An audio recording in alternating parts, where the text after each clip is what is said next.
Good day, everyone, and welcome to our viewers who are joining us today for this special broadcast, whether you are joining us on Hop-In or tuning into our channel. I am Fifi Peters, and today is the start of a series on Gauteng's economic development zones. We look at the challenges, the opportunities, their impact on economic growth as well as employment.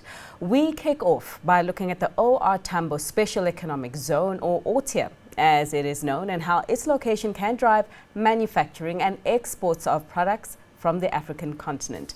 Before we get into the finer details, however, with our panelists today, I do want to remind everyone to follow the conversation with us on Twitter using the hashtags OR Tambo SEZ. You can also use the hashtag Gauteng IDZ 2022, and of course use our handles at CNBC Africa. But on this note, let's take a look at what the ORTIA is all about.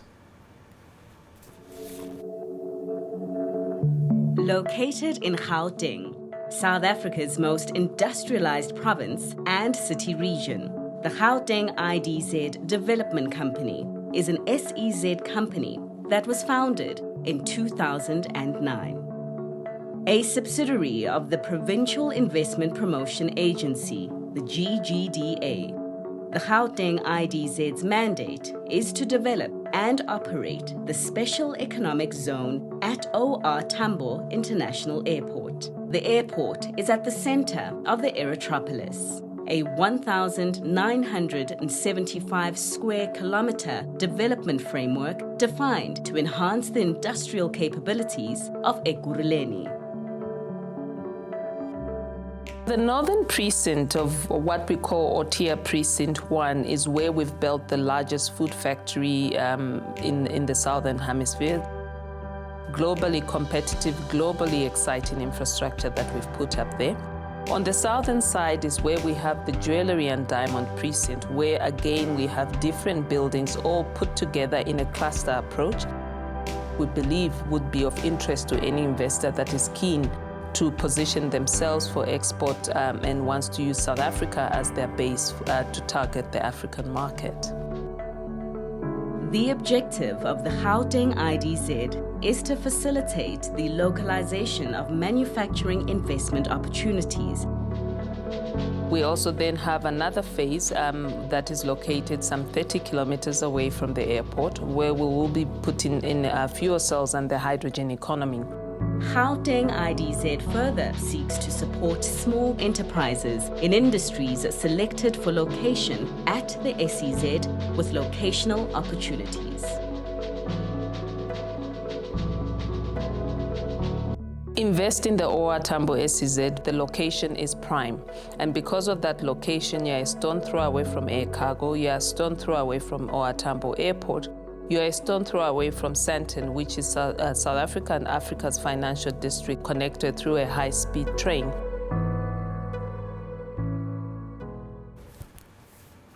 So quite a lot on the go there, and certainly quite a lot of opportunities, it would seem. But before we get into them, let us meet our panel of experts who will walk us through and give us a better understanding of the benefits of this particular SEZ, what it does present for economic growth, and the degree to which business is pretty easy to do within the SEZ, as well as the way forward. Parks Tau, MEC for Economic Development, Agriculture, Rural Development and Environment for the Gauteng Province. Mpumi Mpofu, CEO for Airports Company South Africa. Dr. Juanita Marie, CEO of South African Association of Freight Forwarders. Stephen Kilfoyle, Chief Financial Officer at Into Food Group.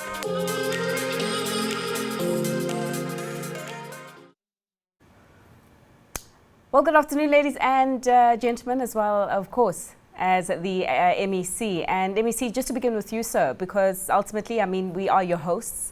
For the next hour, you have convened this special meeting just to help us understand what the plans are for the OR Tambo SEZ. But let's begin with what the situation is looking like right now. So how would you describe the state of the SEZ just within the context of the pandemic and the recovery that is currently underway?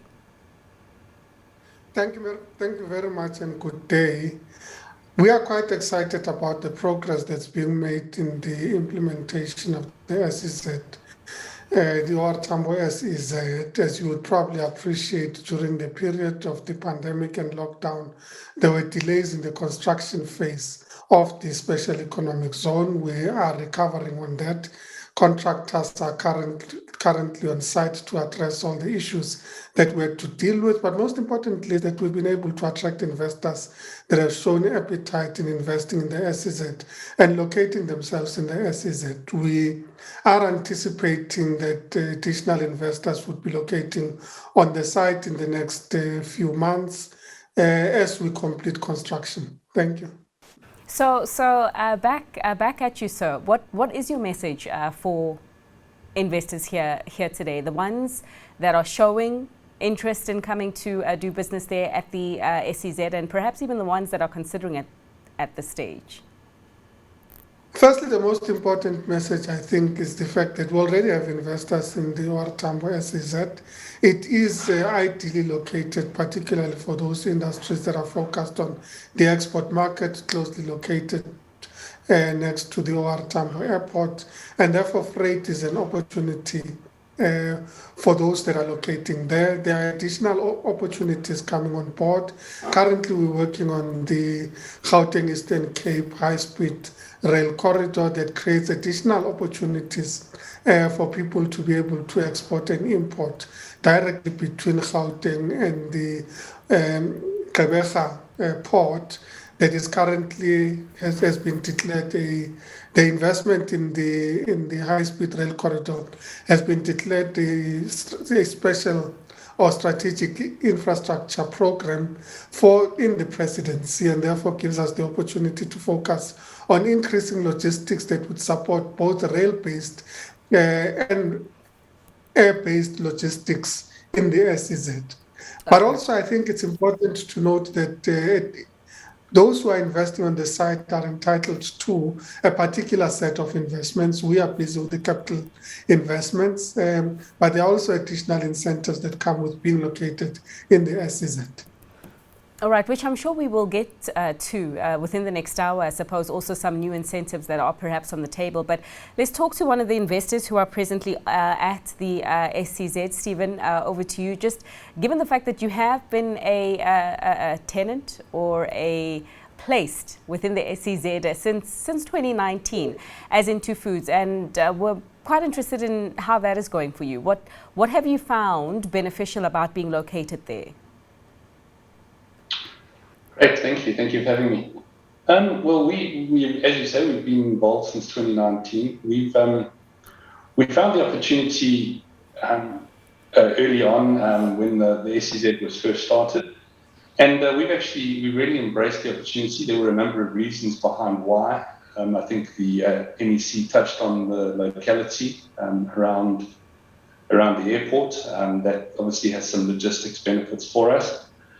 But on top of that, the incentives for being in the SEZ around the tax incentives. So obviously there's a lower tax rate if you're within the SEZ, as well as some ETI benefits, which people knew as the youth wage incentive. But within the SEZ, the requirements for that are relaxed in terms of age, so we get a benefit from that. And on top of that, there are some accelerated allowances that are allowed for capital investment, as well as some VAT benefits, particularly when you're doing exports. So all of those things put together, as well as the fact that we were there from the beginning and that the infrastructure of the SEZ was put up to meet our needs. I saw an introductory video, you said it's the biggest food factory in the Southern Hemisphere. That's 90% correct. It's the biggest prepared fresh foods facility in the Southern Hemisphere, and we're actually very, very proud of our association with the GIDZ, and we've created over 2,500 jobs on the site, and it's something that we're incredibly proud of. So one of the first tenants to be there, Stephen, just talk to us about, the current situation and your plans, just as the conversation worldwide is on the recovery from the pandemic. So what do your plans within this context look like? Yes, well, I mean, unfortunately, during the pandemic, our industry was one that was probably least affected. We continued to trade throughout the pandemic, being one of the critical skills that needed to be done, obviously food production. Looking forward, the expansion of the facility is certainly one we can look at. We have a lot of capacity within the facility as well. But I think from our side, it's really to mature as a business and to enhance the benefits that we're getting, and to work with the GIDZ on ways that we can improve the logistics, the way we can improve the infrastructure, and get more out of what is a very, very good precinct. All right.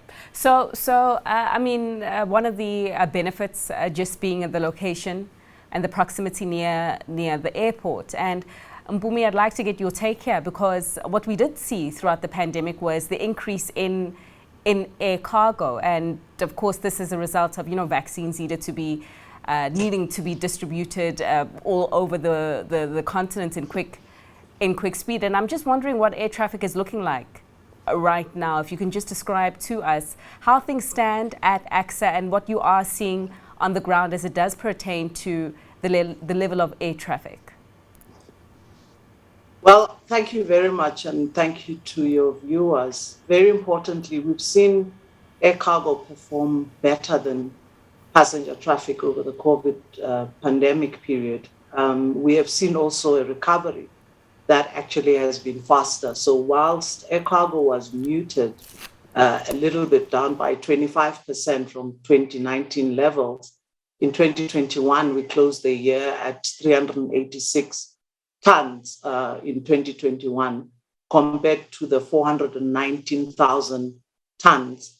And that basically means we're edging very close to the 2019 performance levels in the cargo environment compared to where passengers are. Passenger traffic tends to be around 70%, but in the cargo environment, the 386,000 compared to 419 shows a very close proximity to 2019 levels. So cargo has really outperformed tourism in this instance of in the COVID recovery environment. But what we've also seen, which is quite important, is that cargo has also increased its performance as a total revenue for airports and, more importantly, for airlines, from basically 2016, where it was around 11.4%.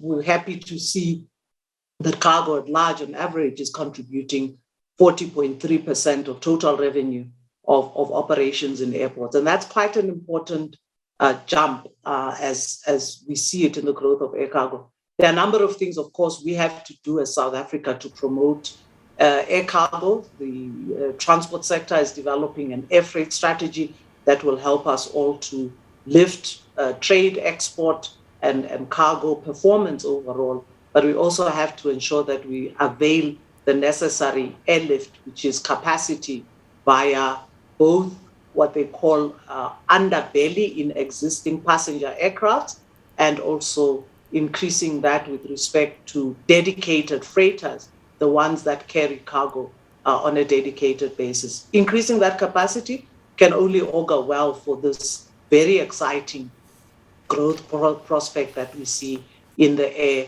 cargo environment. Sure. I mean, and on the issue of capacity, Mpumi, of course, what we did see throughout the pandemic was a capacity coming back, just as a result of the fact that tourism also came back. It was only very few airlines that were able to convert some of their passenger aircrafts into those that could ship cargo, and we have also seen quite a number of carriers come under financial pressure. Some have even essentially been permanently grounded. So what are you seeing in the space of increased capacity right now, just given the opportunity that you have laid out in terms of cargo being so fast growing as you have seen, particularly from a revenue line?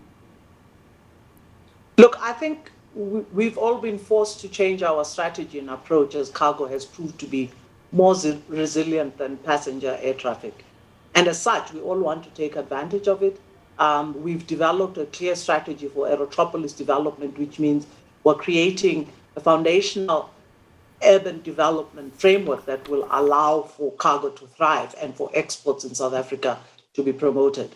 But what's important around the capacity issue is the two developments that actually are quite critical. Firstly, the international airlines particularly, and all airlines, have shifted to what is called wide-bodied aircraft. And those wide-bodied aircraft actually do carry greater cargo capacity underbelly.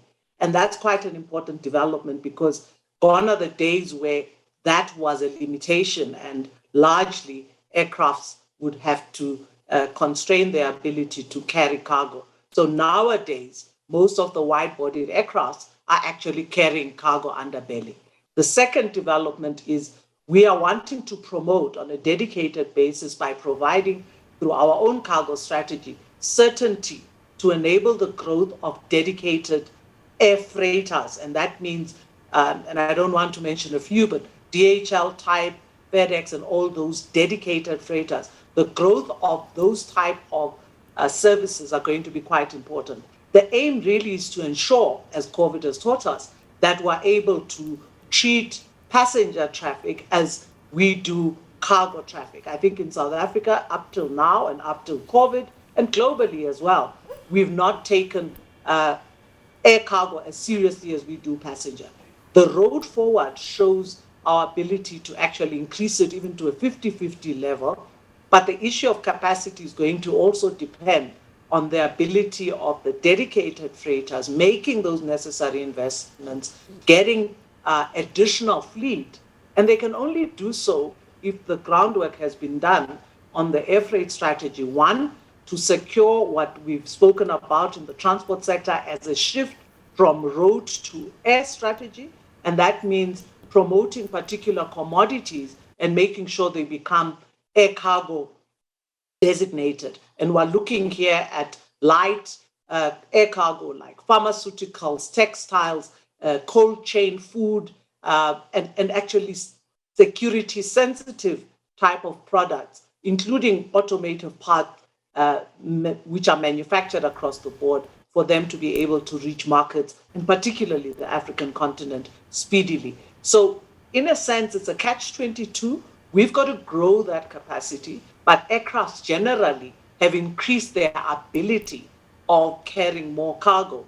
But it's the certainty in an economic strategy around growth, investments, and the designation of particular commodities that will ensure that the right investments are made and the airlines are growing that capacity to the right levels. All of us have to be responsive. E-logistics and e-commerce is the new norm, and everybody's got to play their part. All right. Yeah, look forward to hearing a little bit more. MEC Dao, I understand, so that you have to go. Duty is calling, but before you do so, just your parting shots. I mean, ultimately, we're here to discuss the SEZ and the expansion plans. As you do touch on the plans and the vision that you have for the OR Tambo SEZ, so perhaps a comment on what Mpumi did say around the policy certainty that is needed at this stage to unlock quite a number of investments that are presently sitting in the sector, sir. I think that over the past few months, there's been greater emphasis on policy certainty and programs that are being implemented by government. On our side, as the provincial government, we've been very clear about the direction that we're taking with regards to industrialization and reindustrialization. We're placing great emphasis on the special economic zones. OR Tambo we see within the context of the multi-tier special economic zone initiative that we're implementing in the province of Gauteng, that includes, of course, OR Tambo special economic zone. It includes the Tshwane Automotive Special Economic Zone, and initiatives currently underway for the designation of a VAL special economic zone and others. So for us, that's very important from an industrialization point of view, and a focus on specific industries, focused on the export market, and focused on ensuring that we're able to increase trade and investment into the province of Gauteng. We are also far down the line in addressing some of the critical challenges that we confront as an economy, particularly the inhibitors to economic growth. We were very excited by the pronouncements made by the president last night with regards to energy, because we were far down the line in addressing the issue of creating microgrids to support industry in our province, but also creating a future driven by green hydrogen in the province of Gauteng to ensure that we're able to protect our manufacturing base and our global competitiveness as we move closer to 2030 and the tariffs that the EU and others will be imposing on dirty fuels, if you like, and goods produced through those fuels. So addressing the issue of clean energy solutions is far down the line. So we're saying not only are we talking about policy certainty, it is also about implementing the programs that ensure that we're able to protect our economy and enable it to grow. All right, so thanks so much for that input. The MEC, as I say, duty is calling, but he's not leaving us alone. He will be replaced by Jack Kossoff. He is the Deputy Director General of Economic Planning and Development at the Department of Economic Development of Gauteng Province. So working quite closely with the MEC, and we'll be hearing from Jack in just a short bit. But first up, the opening remarks from Juanita. And ma'am, yours as the Freight Industry Association is quite important, I suppose, just in feeding a lot of these goods that do come into the SEZ, some that go all the way to the airport to make it for cargo to be flown out, and others that also, I suppose, go on ahead into the rest of the continent by road. Can you just tell us your experience of being a stakeholder, as it were, in the OR Tambo SEZ so far, perhaps as way back as when it was even developed back in 2009, if your story does track that far? Thank you, Fifi. Yes, my story doesn't go that far, but I think maybe for your users and for the panelists, supply chains work around cost and time. And what we can see with this development, it's for us very important because it's close to the airport and we can bring back the time and the cost in the supply chain. So with that, we can bring in, maybe that's also what Pumi was touching on, we can help the supply chain now to bring a level of security back, a resilience, a sustainability, and a predictability. Because from our view, it's that when we put the infrastructure in place, it's good. But what does investors need to know? They need to know that the regional supply chain can move, the international supply chain can move, and it's not been stopped by unintended consequences in terms of disruptions. And for us, that is really the key point of this SEZ, that we can reduce the disruptions and we can make sure that we can bring those different elements back into the supply chain. And I think that in itself will attract the investors to make sure that they can invest in the SEZ, because we need it for the economy to grow. What are those disruptions presently that perhaps some of your members, potential investors, are facing? I can bring it to you in terms of the different modalities, because in supply chain you work with the ocean freight, you work with the air freight, the rail, and you work with pipelines. So if we look at the looting, which we don't want to talk in KwaZulu-Natal, and now the disruption, you can see how fragile the logistics network is, because all of a sudden we could not move the cargo out of the Durban area, and some of the manufacturers require those stock because it's just in time production and they need that. With your air modality is that it's normally at the place where it's been loaded and then it comes directly into the airport, and from there it can go into the SEZ. So when we talk on disruptions, I can come back and classify it back in the time, if there's a disruption in the supply chain in terms of time, and that rolls out into cost. So I think that's the type of thing that you need to make sure that the supply chain moves seamlessly. And if there's a stop or intervention by other government agencies like the Border Police, it's quickly been resolved. And I think that's what the SEZ is helping us, because it will be all in one contained area, and it works actually with the methodology that we can bring back a predictability with a sustainability, and that makes the supply chain much more agile and resilient. And I think that's what we all need. We need that resilience to come back into the supply chain, specifically if we look at the African-continental trade area that we want to capture. All right, and we'll touch on that a bit more. Jack, I imagine that you're with us right now, and so what the MEC did speak about in his opening remarks was the progress that has been made in the SEZ space as a whole, but also the progress that has been made at OR Tambo. And I'd like to understand from your point of view, so which areas would you say right now are experiencing challenges preventing them from progressing further, and what is the overall plan as we talk about the future and what that looks like for the OR Tambo SEZ? No, thanks a lot. So overall, the MEC has given you a sense that the OR Tambo SEZ did go through a period where it did experience a level of construction delay. That's been resolved. It has historically had some degree of engagement challenges with different kinds of tenants that have very specific categories of requirements that are quite large, and that often they would prefer to build themselves. That I think is something that we need to recognize, that the way that we're dealing with investors now is often based on what they would want to see in an SEZ environment, and often that would mean that government isn't the trusted party to be the thing that builds it. In some cases we are, in some cases we're not, and I think the sweet spot in the OR Tambo SEZ that we're finally getting towards is we now know which kinds of investors are willing to work with what kinds of facilities in a context where air freight, bonded warehousing, linked to these kind of logistics networks that the other panelists are mentioning are the key considerations. And so the problems in the OR Tambo SEZ in the past that really had to do more with investor relations and investor specification, I would argue we're getting past. So the complex constituencies like the jewelry manufacturing precinct, for example, where there's, so I think the MEC mentioned, obviously we're engaging with very complex stakeholders there that want their own specific kind of facility, and in some cases want to self-construct. That isn't necessarily a problem.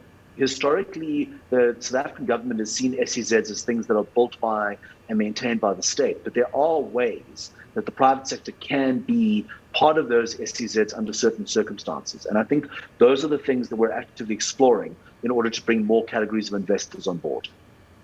Mm-hmm.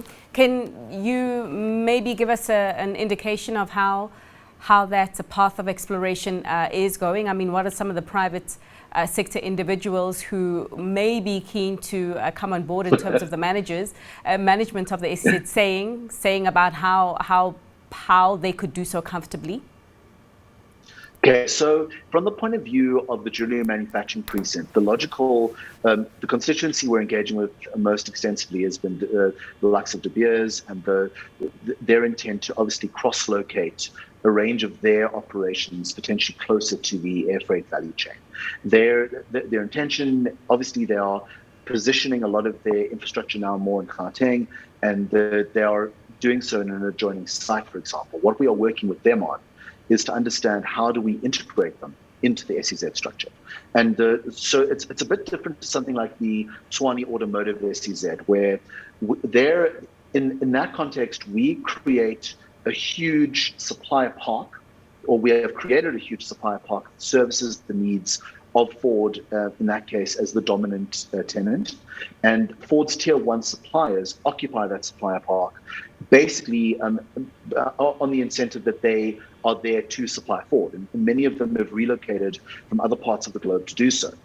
But in that case, the government did do a lot of very complex builds. I mean, there were things that we had to do that I think government has never done before, creating underground conveyor belts for scrap metal built into structures that run 24/7, things that are really part of a modern manufacturing value chain that are really not part of a typical warehouse. And we were able to do it in the context of the Tshwane SEZ because we had very, very clear single integrated value chain players that are all dedicated to producing for that section of the Tshwane SEZ, the Ford Ranger. In the OR Tambo SEZ, it's a bit of a different animal because you've got a variety of different investors that are all playing into different value chains and different logistics frontiers. So the jewelry guys obviously have a particular interest in the connection of their product in terms of finished gems and jewelry into the European market and associated where air freight plays a role.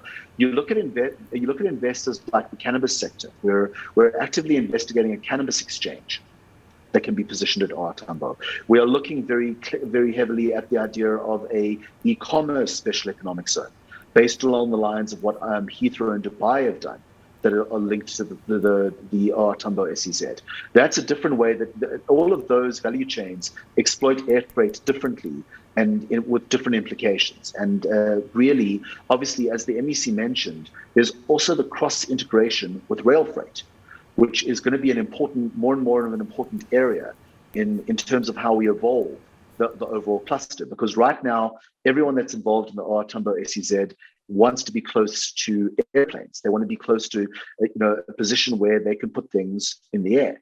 Whereas if you look at the Springs precinct and the expansion zones, it's connecting it more with rail freight. And what the Gauteng Eastern Cape Rail Corridor is going to do is open up a lot of more rail slots in Gauteng. Its dominant purpose is to take Ford Rangers in large volumes down to the port, what's still called the Port of PE, despite all the name changes the city's gone through. But on the inbound leg and also with additional capacity on the outbound leg, it creates more rail slots. Once you have more rail slots, all of a sudden, a whole lot of your container port proposals, including those attached to the spring section of the OR Tambo SEZ, suddenly become commercially viable. And that's where a lot more of these public-private interactions are going to be much more interesting, and we think much more productive in terms of investor placement. All right. So, Mpumi, Yonita mentioned the issue and the opportunity around doing a lot more business on the continent just under the free trade area deal. And I would like to understand whether you see a similar opportunity, particularly as it does pertain to air cargo, getting a whole lot more goods onto the continent in quicker speed. Do you see that as a viable area that can be exploited a lot further in your view, and what's that going to take? Oh, absolutely. I think we've already positioned ourselves as the facilitators for the African continental free trade area and the agreement and its implementation. We've argued quite clearly that aviation is the only sector right now that really can play a meaningful role towards enabling trade. One of the important indicators we have relied on is our own assessment of how we perform as a country in relation to air freight and trade facilitation across the board. And just to give you a sense, we basically use indices that are produced by IATA, which quite frankly assess us globally and each country's role in trade facilitation. South Africa in 2018, because they haven't done assessments since basically COVID, and as I indicated, the COVID has been quite exciting. The COVID period has been quite exciting in recovery. But in essence, South Africa rates as number 41 globally out of 124 for air trade facilitation, number 9 out of 135 for e-freight friendliness, and number 55 for 136 out of 136 countries for enabling trade. And that for us was then the baseline against which we then said, well, if we hold these particular positions and we are basically almost underperforming in these areas, that gives us a very good platform from which we can project our growth as the air transport sector towards lifting our performance in line with those indices. What it will take, as quite clearly indicated, is the policy certainty that allows for investments in aircraft. But from an AXA perspective, we've committed to producing a world-class air cargo midfield terminal that basically will bring onto the platform the kind of efficiencies Juanita was talking about, so that cargo movements move quickly and cost effectively out of our markets. In our cargo strategy, we further identified exactly what that potential is. The biggest constraint to economic growth in South Africa, and particularly in the manufacturing and production sector, particularly to respond to the opportunity presented on the continent, is people's or small businesses' inability to access markets. So in a sense, we really believe our entire strategy, the cargo strategy, starting from our smallest airports, linking to OR Tambo and enabling export trade onto the continent, is fundamental to what we're going to do. And it's actually a priority. In order to achieve that, midfield cargo also then constitutes, importantly, only one of the important developments of which complements the SEZ. But might I add, the SEZ and midfield cargo only constitute a part of what is really an aerotropolis development in the OR Tambo area that will see the development of no less than 6 precincts with the vacant land around there that will all focus on this type of aerospace manufacturing, retail, e-commerce, and further developments that are to be seen.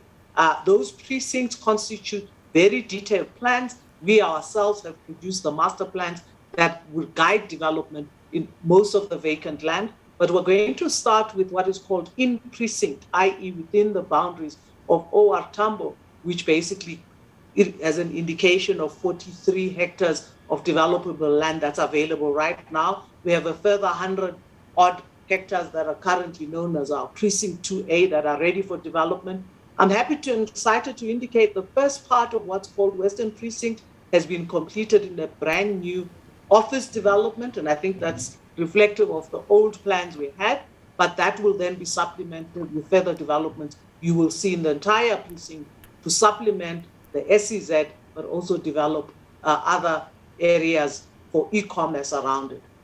So it sounds like you're saying that everything as it does pertain to the development of the aerotropolis and the infrastructure there, that everything is on track. Is that correct?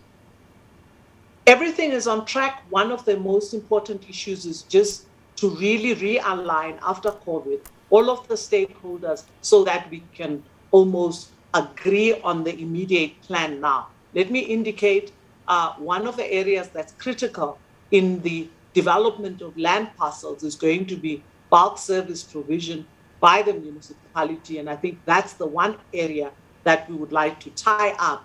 We are good to go with the province, and we've agreed and had engagements with respect to the prioritization in the SEZ, but also in the necessary linkages to the important road infrastructure that's around the area. I think the MEC of Transport in Gauteng announced very clearly the road network improvements that are going to facilitate focusing on enabling cargo movements into the precinct and for us to start enabling better movements of cargo and greater efficiency as well. All right. Yolita, what does that mean for you, the members in your industry? I mean, as we focus on the SEZ, but also focus on the bigger expansion around it, being the aerotropolis, ultimately, that Mpumi spoke about quite in depth. How do you see the role of your members in ensuring that all of that goes according to schedule? Yeah, maybe if I can give you a bit of statistics. So in the air cargo space, you move about 1% of the world's volume, but it equates to about 35% of the world's value of trade. So you can see the air modality is very important because it moves high value cargo. And then I just want to touch on a point that Jack was saying that was quite interesting. The value chain for air freight is different, and it's not a one size fits all. And I think that's a very important lesson that they've learned. So with that, we definitely can attract more people into that park, because now it links. And then on that, in which we don't talk about, is that we move about 4,800 tons of cargo out, in, and about 3,200 tons out of South Africa. So you can see the imbalance between the in and the out. So the SEZ will help tremendously with that, because you will get the raw material in, they will add the value, and there's definitely a specific skill set that will require, and then the cargo will flow out to the different destinations. So that's for us also, our members, and we very much look at that, because then there's different skill sets that we will bring to the South African market. And that's also for us very encouraging, because now we really focus on the e-modality. It will enforce the e-modality, and it will help the just-in-time manufacturing. Just some point that I want to come back to, and that's maybe Mpumi raised it as well, and I think the MEC, it's very much the light industries, because we can see the high value cargo you need to attract into the SEZ, and that will mainly be technology, pharmaceutical technology. So I think that's for us a very good strategy that the government want to take on, because it will help us with the 4IR, and will help us also underlining to make sure that we have the different skill sets. So for us, it's very important. I think the question is always that we ask why not quicker, but I think Jack gave us a very good answer into that. But I think we support it tremendously, and we actually want it already tomorrow, if it can be done so quick. Thank you. Can it, Jack? Obviously not tomorrow, but just can the pace of progress at this present moment in time be accelerated, just given the excitement around what it is you're doing? Yeah, sure. And I think to use Tshwane Automotive SEZ as an example again, that was a bold program worth 4 billion rand that was delivered in a year and a half, by government basically changing the way that it approached the question of how to develop SEZs. In that case, by using an engineering and procurement company, but in other cases also just by shifting the way we looked at bureaucratic process. So, boarding the Tshwane Automotive SEZ required boarding, for example, bulk services at the same time as top structure. We threw out the engineering rulebook, but what we delivered was a feasible product. And it's just a demonstration that if government applies itself, if it works with its own best capabilities, and it works with a listening and, if critical ear to what the private sector needs, it can do that. I think in the case of OR Tambo, there's a lot of next generation industries that need to be set up very quickly there. So if the MEC mentioned, for example, the work on green hydrogen, already you've got Isondo Minerals investing in the Springs precinct that's going to be producing fuel cells there, principally for vehicles, but also stationary fuel cells to provide energy. This is another example of the kind of investment frontier that's opening up much more rapidly than government historically imagined it would. And we have to make sure that all the facilities and capabilities are there to support it. Ultimately, everything is doable within the boundaries of legality. That's I think the bottom line here. And where government can't move fast enough, to reiterate again, that we are very open to the idea of the private sector moving faster, and with us being the enabler. There's nothing wrong with that, provided that the developmental parameters of what we want to do are there. So provided that we are not just, for example, providing a whole lot of subsidy for commercial activity that would have happened anyway, and provided that we are creating new categories of investability and jobs in the process. And really, with regards to the OR Tambo SEZ, that is going to mean working more closely with our partners like Mpumi and AXA, working more closely with the freight community on working out how to optimize some of these things. Mm-hmm. Because in some cases, it might not mean having to do a big government bold program that will take ages. It might mean working out how those that want to do next generation freight and warehousing can be part of a third party operator model that works within the context of the SEZ. We're doing, if you look at the Gauteng Eastern Cape corridor, I know that Mpumi is determined that air is the future and rail is a 19th century delusion, but we would argue that both are necessary to the execution of our freight future. Ultimately, the delivery of freight is very clearly going to evolve, and we are very plain about this in Gauteng.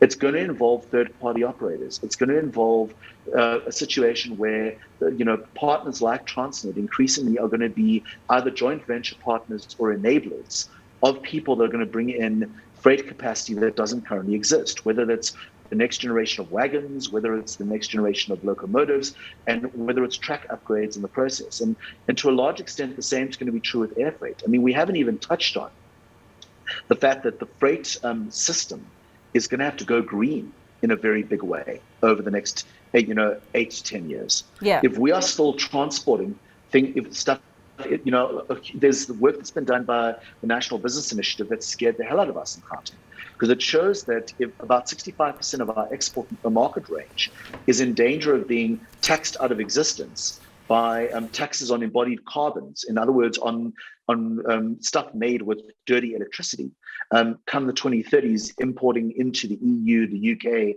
and markets like them. So if we don't get the freight value chain green within the next 8 to 10 years, in fact, less than that, within the next 7 years, realistically, we are going to be in danger of a chunk of our export market not being able to survive. Yeah. And that also goes to manufacturing as well.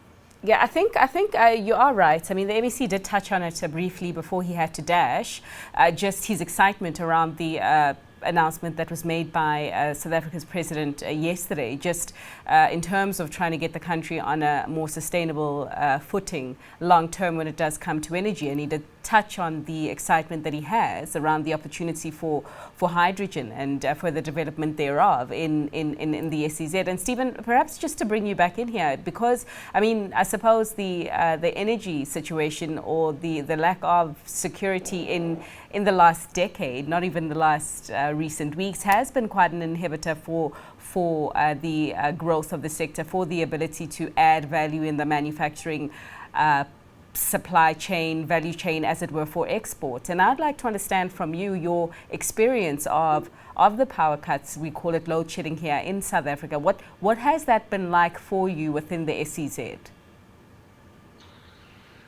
Very good question. And yes, I think like everyone on the panel, I was also very excited with the President's announcements last night. From an interfood point of view in the SEZ, our factory is probably already about 25% of our energy needs are provided by solar.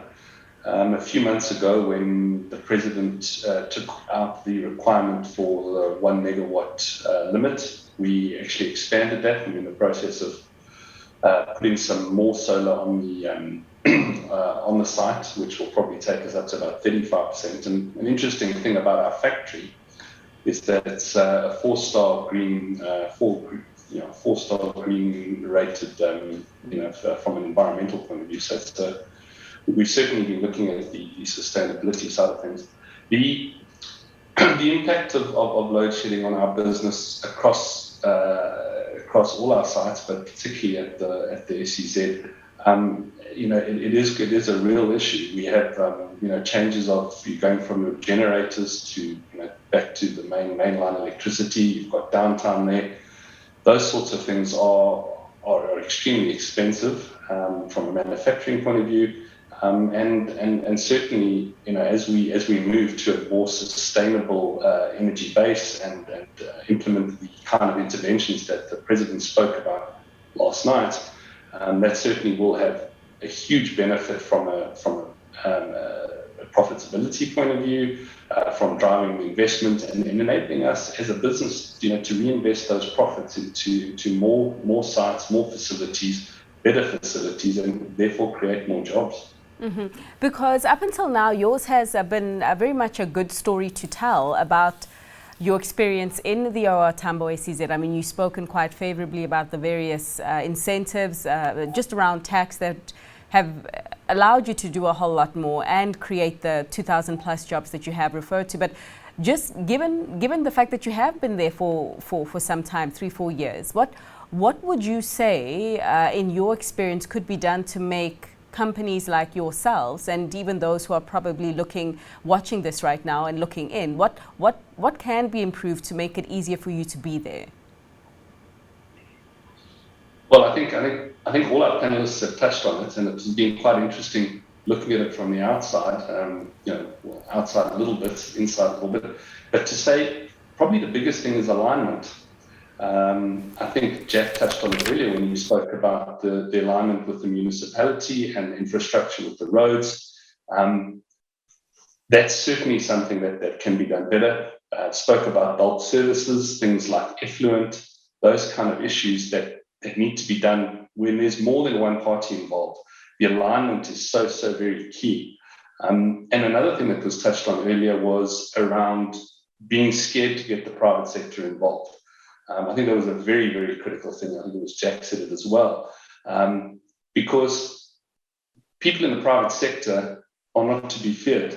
It's a partnership, that's what it is. And if I take our facilities as an example, because Jack spoke specifically about jewelry and that obviously has its own requirements, but in our facilities, we had a dedicated team with over 135 years of food manufacturing experience design our factory, together with the team from the GRDZ. It was absolutely critical for us that items related to things like food safety and storage were dealt with. Those requirements are going to be different for every industry. There's going to be different things for jewelry, different things for food.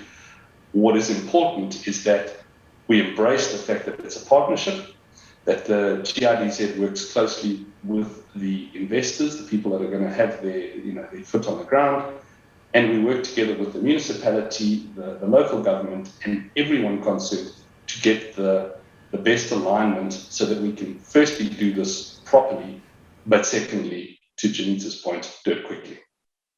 All right. I mean, the purpose of the discussion is talking about the linkages that can be strengthened, not only within the country, not only within the continent, but also beyond. And before I get your closing remarks on that, a question that has come through from one of our viewers, has the municipality adopted the expansion in their SDP? And I imagine that is a question that would be going to Jack around the municipal plans and what you're seeing there.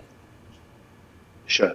So I think a very important point that the MEC touched on a little bit earlier, the city of Ekurhuleni historically conceptualized, and this is something that the Mpumi team were very involved in, the notion of an aerotropolis, which is a particular kind of public sector phrase that really speaks to the idea of centering a whole lot of development around the idea of the airport as both a passenger hub and a cargo hub. So the city of Ekurhuleni has had the aerotropolis idea in its spatial development framework for a long time. The challenge isn't the intent. The challenge is collaborating on things like the financing of bulk services. So for example, in the case of AXA's got a fantastic strategy on the midfield cargo terminal, but it does require innovative approaches to how the fiscus finances the bulk requirements, because you're going into the hundreds of millions and billions. And often what tends to happen is the pressure on public sector institutions at metro level, especially on the larger cities and the very spread out cities like Ekurhuleni, is to try and spread the love in terms of bulk services and try and create development in as many places as possible. That's just the political economy of it. But the reality is that you need a lot of concentrated bulk in a place like the OR Tambo SEZ. So we're working with AXA, with COE, with various players to look at whether we can actually debt finance portions of the bulk required. Because this is the new direction that the Minister of Finance has pointed to. He said, listen, you've got revenues, you've got things that can be collateralized and monetized. Draw up debt instruments and let the things like instruments like the infrastructure fund support you to do that. It's what we're doing with the Lanseria Smart City Initiative. It's what we're looking at doing in the Vaal and the West Rand, and we're certainly looking at doing it here. So the SDF is a good question, but the financing of bulk is the real question. And partners like Interfood are very good at producing their own capability and their own sustainable sort of bulk infrastructure to some extent. But there's a wide variety of investors where you will need in public investment to complement whatever the private sector can bring. And these are the kind of areas where there's a real need for partnership. All right, so time gone by quite quickly. We're left with around 2 minutes or so. And just if I can share them between Mpumi and Juanita, just in terms of getting the special economic zones, I suppose, to work a lot better. I mean, I know that you have listed a few of the areas where you do see a room for improvement presently, but just as a parting shot, perhaps anything that you haven't had the opportunity yet to say in terms of how do we make this work better and how do we strengthen the opportunities to link the OR Tambo SEZ into the rest of the continent and beyond. Mpumi, to begin with you, and then closing off with Juanita. Thank you very much. I think what's important is to recognize that private sector interest in this area has been basically exceeding expectations from about 10 years ago. We've had the development of the northern corridor from OR Tambo almost all the way to Pretoria, which has been a significant indicator of the demand for close proximity to an airport and an aerotropolis to be developed. Whilst you've had delays in implementation, the private sector has just gone ahead and done it all the kilometers up the road of R21, which is a significant indication of confidence, the demand that is there, and possibly our ability to explore it more. The other point I'd like to make is really around the whole area of energy efficiency and indicate that from our perspective, we've also prioritized hydrogen. We sit right in the middle as OR Tambo of the hydrogen corridor north to south, and we have been working with the relevant Department of Science and Innovation around being a hydrogen hub, locating some of the manufacturers, but also playing a role for distribution for other modes. We sit in the nexus of all the integrated transport, road, rail, and even aviation. And that integrating multimodal facility we have enables us to become the natural hydrogen hub, both for the purposes of distributing to other modes, but more importantly for our own internal transformation of airport operations to a decarbonized, hydrogen-based, environmentally sensitive air provision of fuel. What's also important in that is, as airports, we form part of the airborne carbon accreditation program of Airports Council International, and as such, we are obliged to run a program that enables us to basically decarbonize our operations and meet our requirements for fuel, energy, and other services. All right, I think wrapping up quite nicely the point that Jack made, just to the fact that we didn't have the breadth of time, I suppose, to delve into the greening of the SEZs. But I think, Mpumi, you have plugged that gap in quite well. But Juanita, your parting shot. Yeah, Fifi, I think we need to know that trade and logistics infrastructure is a shared responsibility. And for that, I want to touch back on Stephen's point. We need to encourage private sector participation, and we need to mature on those different modules, because currently we don't have a perfect one, and we're in different sides of the equation or different sides, and we think there's a lack of trust, and we need to overcome that, because we in private sector are willing to participate, and we want, but we must just help each other to mature in this journey. I will stop here. Thank you very much. All right, perfect. And I think that's a great point to stop, and I suppose also to kick off the further discussions around this topic, but certainly the strengthening of trust between the two agents that are critical to making this work is certainly something that definitely can be worked on. But I want to thank you all so much for your time, for painting the picture, and also kick-starting this series for us. Thanks to Parks Tau, the MEC of Economic Development, Agriculture, Rural Development and Environment for the Gauteng Province, Mpumi Mpofu, who is the CEO at the Airports Company here in South Africa, Dr. Juanita Marie, the CEO of South African Association of Freight Forwarders, Stephen Kilfoyle, the Chief Financial Officer at Into Foods Group, as well as Jack Kossip, Deputy Director General of Economic Planning and Development for the Department of Economic Development of the Gauteng Province. Thanks once again to our audience who did tune in via the live streaming platform, as well as those of you who are watching on CBC Africa. Until next time, goodbye.